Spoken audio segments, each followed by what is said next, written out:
اجل یا امام یا امام زمان، مولا لبوں پہ ہے دعا دیکھے ظہور نور کا، اے میر عصر کربلا کیجے ظہور کربلا۔ بسم اللہ الرحمن الرحیم۔ ان اللہ وملائکتہ یصلون علی النبی یا ایھا الذین آمنوا صلوا علیہ وسلموا تسلیما۔ اللہم صلی علی محمد وآل محمد۔ ناظرین کرام، السلام علیکم ورحمۃ اللہ وبرکاتہ۔ المہدی فاؤنڈیشن بروکلن نیو یارک نے اس سال جیو پر عشرہ محرم الحرام کی مجالس اعزاء کا اہتمام کیا ہے۔ ان مجالس اعزاء کے خطیب المہدی فاؤنڈیشن کے چیئرمین حجت الاسلام والمسلمین علامہ ڈاکٹر سخاوت حسین سندرالوی صاحب ہیں۔ علامہ صاحب نے بہت ہی کم عرصہ میں نارتھ امریکہ اور یورپ میں ہر مکتبہ فکر کے لوگوں کو بہت متاثر کیا ہے۔ المہدی فاؤنڈیشن کا مقصد محبت، اخوت، رواداری اور تمام مسلمانوں کو نہ صرف یکجا کرنا ہے بلکہ گھر گھر میں نبی اور آل نبی کا پیغام پہنچانا ہے۔ آل نبی کے درد سے میں بھی جدا نہیں، میرا نصیب ان کے مقدر کے ساتھ ہے۔ بسم اللہ الرحمن الرحیم۔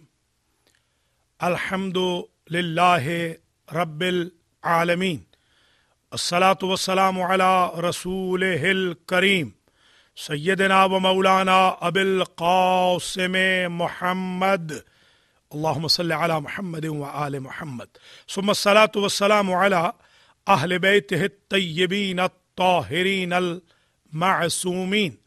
اما بعد فقد قال اللہ سبحانہ وتعالی فی کلامہ المجید وفرقانہ الحمید وہو اصدق الصادقین۔ بسم اللہ الرحمن الرحیم۔ وفدیناہ بذبح عظیم۔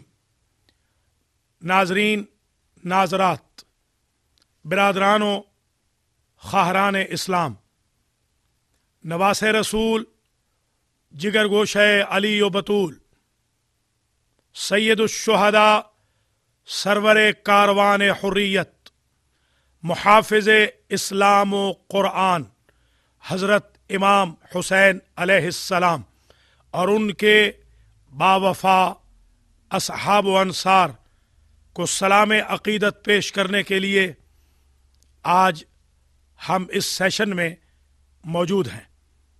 اللہ سبحانہ و تعالی نے قرآن مجید میں ارشاد فرمایا وَلَوِ اتَّبَعَ الْحَقُّ أَهْوَاءَهُمْ لَفَسَدَتِ السَّمَاوَاتُ وَالْأَرْضُ وَمَنْ فِيهِنَّ۔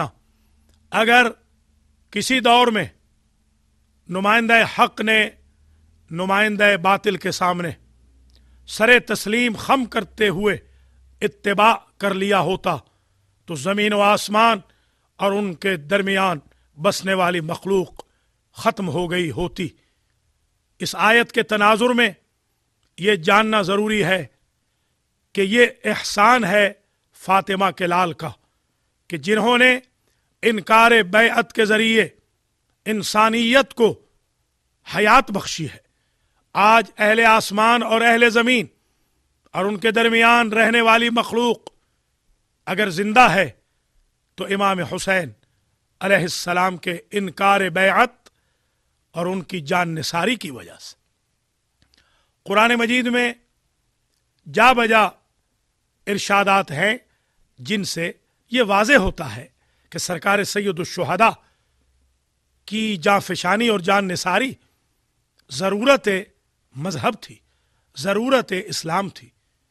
مثال کے طور پر ارشاد رب العزت ہے وَفَدَيْنَاهُ بِذِبْحٍ عَظِيمٍ، ہم نے فدیہ کر دیا، ریپلیس کر دیا ایثار ابراہیم و اسماعیل کو ذبح عظیم کے ذریعے۔ قرآن مجید نے کربلا کو ذبح عظیم کہا، سرکار سید الشہداء کی قربانی کو ذبح عظیم کہا۔ منا اور کربلا کا سفر اگرچہ ہزاروں سال کا سفر ہے مگر فاطمہ کے لال نے اس کو بہت قریب کر دیا، اس لیے کہ جب حضرت ابراہیم علیہ السلام نے عالم رؤیا میں دیکھا کہ میں اپنے بڑے بیٹے کو ذبح کر رہا ہوں، تو فرماتے ہیں انی رأیتو انی ارا فی المنام انی اذبحک، بیٹا میں دیکھ رہا ہوں کہ تمہیں ذبح کر رہا ہوں، فانظر ماذا ترا، اپنی رائے بتلائیے۔ عموماً ماضی کے لیے ماضی کا صیغہ یوز ہوتا ہے، اور خواب جب بیان کیا جا رہا ہے وہ ماضی کی حکایت ہے، تو کہنا چاہیے تھا انی رأیت فی المنام انی اذبحک فانظر ماذا ترا، کہ میں نے خواب دیکھا ہے کل شب میں کہ میں تمہیں ذبح کر رہا ہوں، اپنی رائے بتلائیے۔ مگر آپ فرماتے ہیں انی ارا فی المنام انی اذبحک، میں خواب دیکھ رہا ہوں۔ یہ صیغہ فعل مضارع جو حال و استقبال پر دلالت کرتا ہے، یہ تنابیں ملا رہا ہے ان فاصلوں کی جو منا اور کربلا کے درمیان ہے۔ اگر حضرت ابراہیم علیہ السلام کی نظر صرف منا پہ ہوتی تو انی رائے تو فرماتے، انی ارا کہہ کے واضح کر دیا کہ ان کی نظر منا پہ بھی ہے اور فیوچر کی ہونے والی کربلا پہ بھی ہے۔ یاد رکھیے بیٹے نے کہا تھا یا ابت افعل ما تؤمر ستجدنی انشاءاللہ من الصابرین، بابا جو حکم ملا ہے اسے کر گزریے، اللہ چاہے گا تو آپ مجھے صابرین میں سے پائیں گے۔ یہ وہ منزل فکر ہے برادران و خواہران اسلام کہ جو تھیم پرووائڈ کرتی ہے ایثار منا کی، اور پھر میں تھیم بتاؤں گا ایثار کربلا کی۔ بوڑھا باپ نونہال جوان بیٹے سے پوچھ رہا ہے اوپینین، رائے، کہ میں نے خواب میں جو کچھ دیکھا تمہیں حکایت کر دیا، اپنی رائے بتاؤ۔ اور بیٹے کا استقلال دیکھیں، بیٹا کہتا ہے بابا کر گزریے جو حکم رب ملا ہے۔ یعنی حضرت اسماعیل علیہ السلام نے ثابت کر دیا کہ نبی کا خواب حقیقت ہوتا ہے، وہ خواب ہی نہیں ہوتا۔ یاد رکھیے ناظرین و ناظرات، کبھی بھی نبی کے خواب کو امت کے خواب کے برابر نہ سمجھیے گا، اس لیے کہ ایک نبی کے خواب سے منا بن رہی ہے اور آخری نبی کے خواب سے کربلا بن رہی ہے۔ نبی جو خواب میں دیکھتے ہیں وہ حقیقت ہوتا ہے۔ نبی کی آنکھیں سوتی ہیں، دل اور دماغ نہیں سوتا، دماغ ویسے ہی کام کر رہا ہوتا ہے۔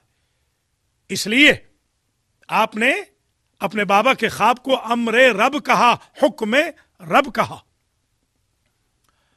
باپ نے اوپینین کے بعد، اوپینین سننے کے بعد بیٹے کو قربان گاہ میں لٹانے کو ترجیح دی، اور قرآن مجید نے دونوں کے اسلام کا اعلان کیا۔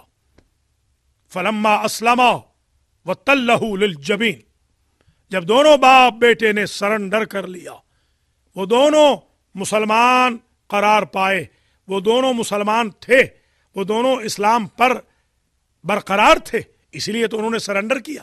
اسلام نام ہے سرنڈر کا، اسلام نام ہے مکمل سب مشن کا۔ امر رب کے سامنے چوں چرا نہ کرنے کا نام اسلام ہے۔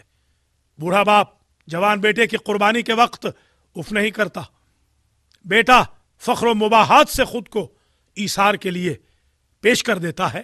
تو ایک پرنسپل مل گیا قرآن مجید سے کہ جہاں بھی کہیں بوڑھا باپ جوان بیٹے کو قربان گاہ میں لٹائے، بیٹا فخر و مباحات سے لیٹے اور باپ پس و پیش نہ کرتے ہوئے دل کی اتھاہ گہرائیوں سے بیٹے کو قربان گاہ کے سپرد کر دے، تو باپ بھی مسلمان، بیٹا بھی مسلمان، اور سابق الاسلام، جیسا کہ حضرت ابراہیم اور اسماعیل علیہ السلام کی قربانی سے واضح ہو گیا۔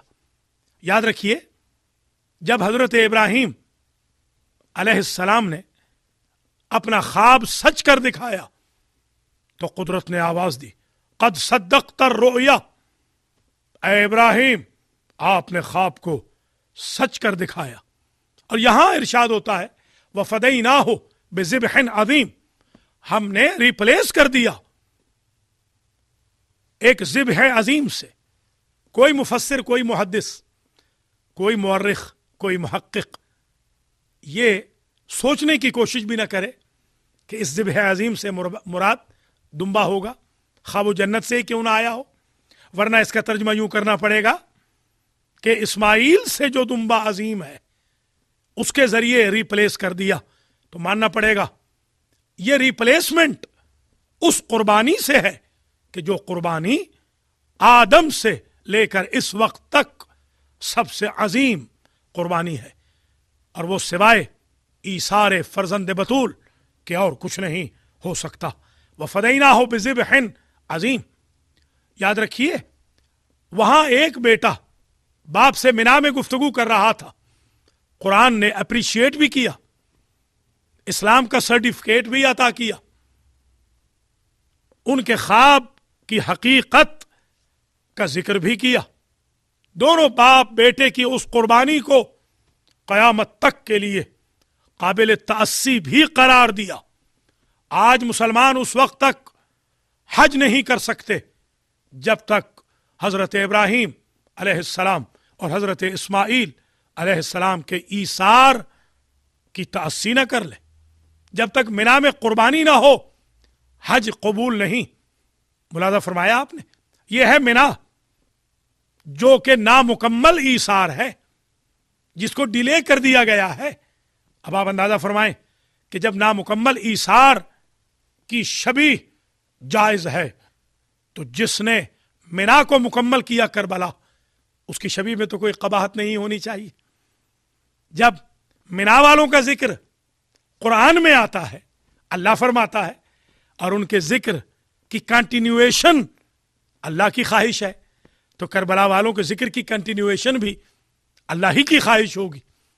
اس لیے امام حسین علیہ السلام کے ایثار کو تتمہ کار انبیاء کہا گیا۔ حضرت آدم علیہ السلام سے لے کر حضرت محمد مصطفیٰ صلی اللہ علیہ وآلہ وسلم تک ہر نبی کا ایک ہدف رہا کہ اسلام کو پروموٹ کرے۔ ہر نبی مسلمان تھا اور اسلام کا پروموٹر تھا۔ غدیر نے، جس کا اعلان خود قرآن مجید نے کیا، یا ایھا الرسول بلغ ما انزل الیک من ربک وان لم تفعل فما بلغت رسالته واللہ یعصمک من الناس ان اللہ لا یہدی القوم الکافرین، جس کے بعد یہ آیت آ رہی ہے الیوم اکملت لکم دینکم واتممت علیکم نعمتی ورضیت لکم الاسلام دینا۔ یعنی غدیر نے اسلام کو، جس کی پروموشن آدم سے لے کر خاتم تک ہوتی رہی تھی، مکمل کر دیا۔ غدیر تکمیل اسلام کا نام ہے۔ کربلا تتمہ محنت انبیاء کا نام ہے۔ اور یاد رکھیے غدیر میں اسلام مکمل ہوا، سرکار آدم علیہ السلام سے لے کر خاتم الانبیاء صلی اللہ علیہ وآلہ وسلم تک دین پروموٹ ہوا، مگر دین کو تا قیامت حفاظت ابدی سرکار سید الشہداء اور ان کے جان نثاروں، اعوان و انصار اور اہل بیت کے خون کی دھاروں کے ذریعے۔ یاد رکھیے کربلا نے اسلام کی سرحدوں کے ارد گرد حصار الہی کھینچ دیا۔ کربلا نے قیامت تک کے لیے اسلام کے پرنسپلز کو محفوظ کر لیا۔ محرم الحرام میں جب سید الشہداء علیہ السلام کا ذکر ہوتا ہے تو بعض عاقبت نااندیش یہ تصور کرتے ہیں اور اس فکر کو عام کرنے کی کوشش کرتے ہیں کہ یہ دو شہزادوں کی جنگ تھی۔ پہلی بات تو یہ ہے کہ یزید کا شہزادہ ہونا کہاں سے ثابت ہے کہ یہ کذب محض پروموٹ کیا جا رہا ہے۔ دوسری بات، یہ دو فیملیز یا دو اوائل خاندانوں کا ٹکراؤ ہو